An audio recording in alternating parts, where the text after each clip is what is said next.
Hello everyone.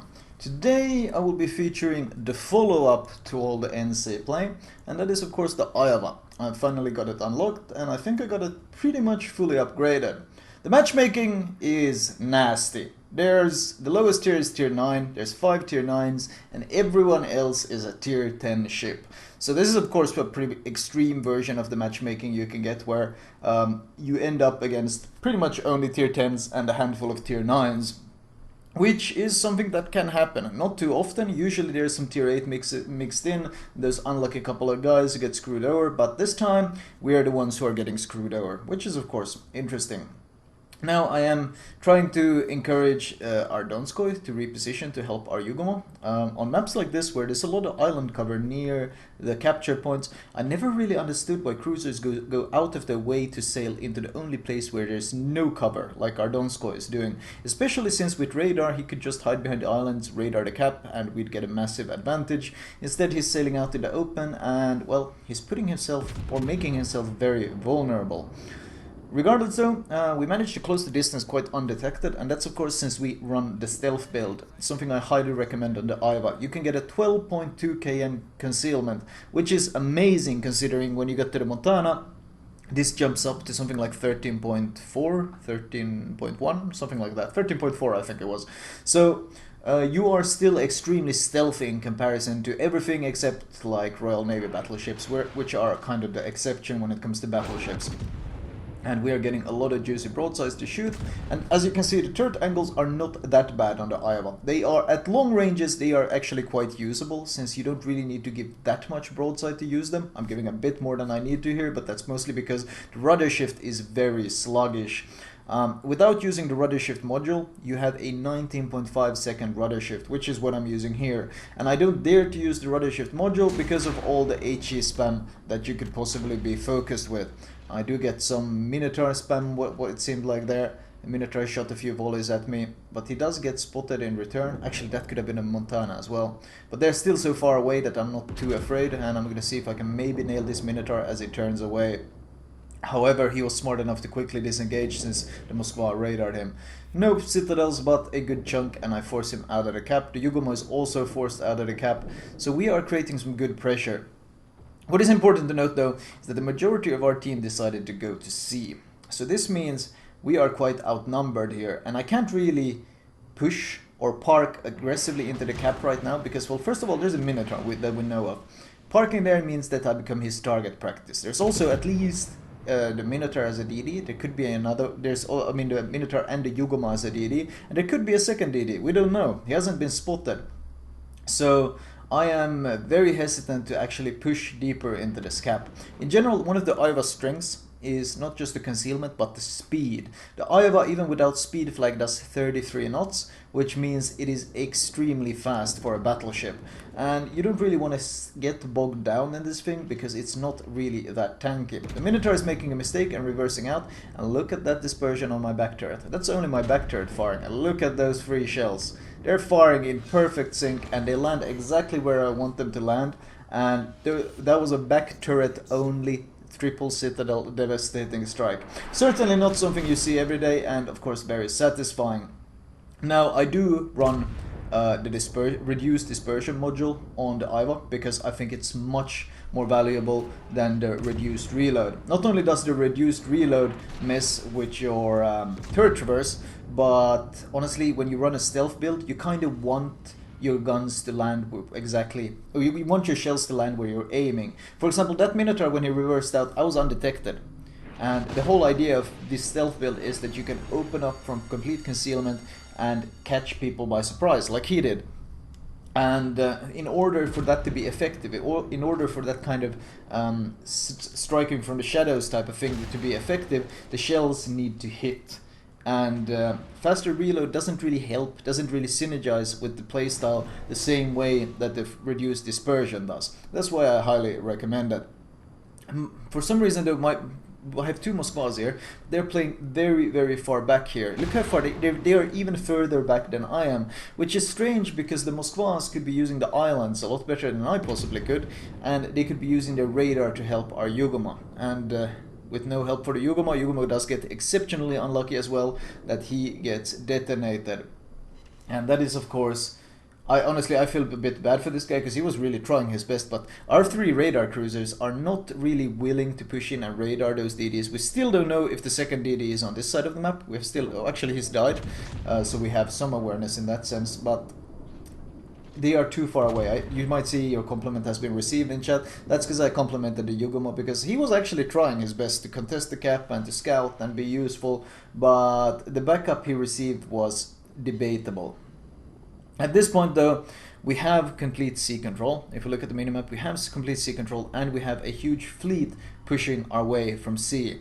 So obviously there's really no point in us pushing into A anymore. A is kind of lost. They have more ships here, they have stronger ships here, they have a destroyer here, we don't have any DDs, and we got a huge flank coming in. So the best thing to do in a situation like this is just to try to contain the enemy. Delay them, slow them down, try to hold them in positions long enough that our flanking force can sweep in and they kind of end up between the hammer and the anvil, so to say. But our Yamato decides to charge in, and this is of course not very recommended because, well, first of all, he's charging in to a crossfire. You see the Friede Grosse on his right, on our right here. He has the angle against both him and he has the angle against all the other battleships on his left. And as I mentioned multiple times in my Yamato commentaries, the Yamato is not a good brawler, and the Yamato suffers immensely once he gets crossfired. It cannot deal with crossfires at all. So pushing willingly into a crossfire is going to get him killed very, very soon, and there's not really much I can do about it. I'm trying to push in to help, trying to deal with one of his flanks, but he's gonna die before I can even get any of this done because, well, it was just a bad move. And finally he gets torped. This is of course another risk of our DD being dead, they having a DD here, so pushing into the DD is of course something the DD wants because he's got complete safety. He can sail around his fleet and he can just torp, and there's not really anything we can do to contest him. So my team is kind of dropping like flies here, even though all we really need to do is hold the line. You note I popped spotter plane, and that is of course because I saw the rune shooting from the smoke. I was hoping to maybe be able to punish him, but the Montana pops up instead, so I switch to him. However, I think I'm aiming a bit too high. That's a common thing I tend to do with the spotter plane, and that's because it automatically you automatically aim a bit higher than you should with the spotter plane, and it's you have to literally force yourself to aim lower than what it looks like in order to get those citadel hits. It's kind of wonky, honestly, shooting with the spotter plane. And this Friede Grosse is continuing to push this flank, which is actually starting to become a bit of an issue because, as I said, I want to contain them at A. I want to delay them until my extremely slow-moving team my team for some reason decided to sail into their spawn, so it's going to take them really long to get here. But I want to contain them. The problem is, with him pushing up this flank, I'm being forced away, because if I try to turn into B now, I get broadside and I end up just like the Aiva earlier, or the Yamato earlier, and in a crossfire. And that's something you never want in the Aiva. You want to use this speed you have, you want to stay on the move. Even if it's slow moving, you still want to be on the move, to be able to angle and actively constantly reposition when need be. Montana, you see how low I'm aiming? You see how low? It looks like I'm almost aiming below his waterline, but that's kind of something you need to do with the spotter plane up, and even though it looked like I aimed so low, it's actually perfect. 5 pens, a citadel, 1 overpen, like very, very, very good accuracy. And that's something that takes some getting used to, and I think it's a bit unintuitive. It has something to do with the change in elevation. It makes you think that you're aiming too low, so you automatically correct, but you should always aim a bit lower than it looks like. And honestly, that takes a lot to get used to. I still by habit aim too high. I do it all the time. Like, by habit I put my crosshair where I think it should be, and then after I shoot I remember, oh crap, I'm using spotter plane, I should have aimed a bit lower. I still do it. Rune is he really pushing in? Note that I am keeping myself angled against the Friede Grosse. I do not want to give him broadside, so I sail slowly away from him. I do need to deal with this right flank, and if I can deal with this right flank, so nice. Okay, the Rune gets killed. I might have gotten the kill, but Izumo shot him at the same time. That's perfectly okay though, because we got rid of him, which is exactly what we wanted. Now that the threat on our flank is gone, the Montana is gone, the Rune is gone. Now there's no more big threats, because the Yamato is playing so very passive that he can't really punish us. And this finally allows us to give broadside. And once we can give broadside to the south, we can bring our guns to bear on the Friede, and we can punish him, because he's overextended now. He's pushed too deep. And this is something you see battleships do a lot. They don't understand how important it is to keep an eye on the minimap and never put yourself in a situation where you can get shot in the broadside, especially from two different flanks. If it's from one, you can turn in an angle, but if it's from two different, it's completely impossible to angle, and honestly he's kind of tunnel visioning on killing the Donskoy, and I get to get some free shots out on his broadside. Yes, I might not be able to citadel him because he's a German battleship, but I still do massive penetration damage to him, and he goes down very, very quickly. The Yugomo is still around here somewhere, but at this point I'm not really worried about the game being lost anymore, because, well, our team finally, the team who's decided to sail all the way through the enemy spawn, is finally arriving here, so it should be pretty impossible for my team to throw this, so I just charge in. If you wanted to play very, very safe in this position, just holding your position here would probably not be a bad idea, because we don't know where the Yugomo is. Actually, we just got some good information. He torped the Des Moines, which tells him he's probably somewhere between me and this Yamato, considering the angle at which the Des Moines was torped. So we have some information now, and I'm obviously going to have to keep an eye out. I shoot, I don't get spotted, so that tells me he's behind the islands on the other side, so I am gaining some intel, some freedom of where he is. And the Yamato that was angling towards the enemy gives me broadside, so I of course punish him. And now we want to catch this Donskoy off guard. The Donskoy doesn't know we're here, because we've remained undetected for some time. And ideally, we'll catch his broadside coming around this island. I was slowed down to see which side he goes around. And of course, Donskoy being caught very close to a battleship is awful. He's angled, but honestly it doesn't matter, because the Donskoy does not have enough armor to bounce your shells. It does, you overmatch his armor, which of course means that I don't even have to wait for him to give broadside. I just shoot and try to hit as many shells as possible. And you can see the results. 7 hits, 4 overpens, 3 overpens, 4 pens, and no bounces, because he doesn't have the armor to bounce. He gets overmatched, which of course means that that was an easy 20k damage without a single citadel. And that's something you need to keep in mind. If that had been in Moskva, for example, and I would have shot like that, I would probably have dealt a fraction of the damage, because the Moskva has so much deck armor that it can bounce those shells. So that kind of situation, you have to take into consideration what ship you're shooting in order to make it work. Another 10k on the Donskoy as he flees for his life, and the speed is kicking in now as I'm chasing him. Because ideally I'd like to finish this game with a Kraken, because Krakens are always satisfying, especially of course when you are up against higher tiers. It's kind of like putting your mark on the game. I came, I saw, I wrecked. And this Donskoy, well, he tries to flee, but once again we're still so very close. We are within 9 kilometers, and at this distance all we need to do is land shells and he will die. I wait a few seconds to see which way he's turning, and once I find out, I just launch the shells. He actually manages to bounce 1 shell, which was from his belt armor, but it doesn't matter. The game does end in our victory. 232,000 damage, and we did get our Kraken, which is of course always nice. High caliber, some nice damage dealt, the devastating on the Minotaur, and of course the first blood. Almost 900k credits and 11k XP. That is quite good, and some tasks done with all the Yamamoto missions going on the different servers. I feel like you're always getting some tasks done. Team score wise, 2.9k base XP, which I consider very nice, especially considering the start of this game.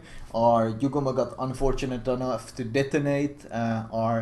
All 3 of my radar cruisers, none of them, well, the one Moskva early on actually did try to radar, but he backed off very, very quickly. And in general, my Moskvas and Donskoys played, they didn't want to use the terrain for some reason. There's all this terrain available, and they didn't want to use it and radar and in that sense harass the enemy. Instead they sailed around in the open, and of course if you sail around in the open, you're giving the battleships all the advantages, because battleships love fighting in the open. No cover, no annoyance, nothing to stop them from landing all those shells. But regardless, detailed report, well, the damage per shell is very good. 72 hits, 232k damage. Of course, all those volleys on the battleships or the citadels in this game certainly helped a lot. In fact, the Minotaur, I ended up doing 50k damage to him alone. Damage upon your spotting, 42k, most likely, a large part probably from the spotter plane. And potential damage, only 1.1 million, but then again, we didn't really tank that much. And how much you tank in a game depends heavily on what kind of matchmaking you're against. I will of course upload other games of course with the Iowa, but in these kind of games where you're one of the few tier 9s and everyone else is tier 10, you don't really want to be the frontline tank. If it's T9 matchmaking, you love to be the frontline tank, because then you can take the hits. But trying to tank against Yamatos and stuff, that's not going to work out too well, especially in a big bulky ship like the Iowa with the 930 meter turning circle. It's not going to end up in a fun experience. Anyway, let me move on to my recommended build for this ship. Right, as usual, I will start with the modules. Now the first thing you want to do on the Iowa is work yourself down the hull upgrades. The first hull upgrade gives you a significant health increase. I think it gives you 11k additional health and some AA. And then the C hull finally gives you a nice boost to the rudder shift. It drops from about 25-26 seconds to 19.5, which of course makes, and it also improves your AA slightly, but ultimately you want to get to the C hull as soon as possible. This is quite time consuming and it requires a lot of credits, but it's easily worth it. Once you have the C hull, get the engine boost or the engine upgrade, since not only will it help your speed, but of course your maneuverability in general, acceleration, deceleration. And finally, the range upgrade. The range upgrade is a bit optional since the default range of 21.2 is already more than enough, but considering it's a long damn grind to the Montana, might as well do it in the absolutely best ship that we possibly can. Consumable wise, I do recommend going premium repair and premium heal.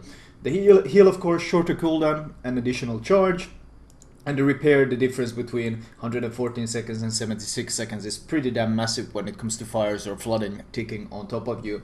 So absolutely get the premium damage control. The return to investment is more than worth it.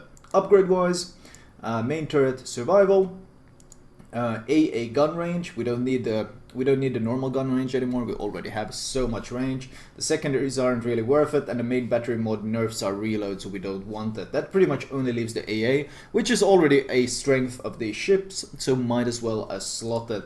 I also prefer reduced dispersion or reduced reload. And well, this is for obvious reasons. You saw just how strong the reduced reload is. Ultimately it comes down to hitting your shots, which is the most important thing, and this minus 11% to max dispersion is very useful for this, since being able to shoot your shells slightly faster doesn't really help much if they're not hitting what they're supposed to be hitting.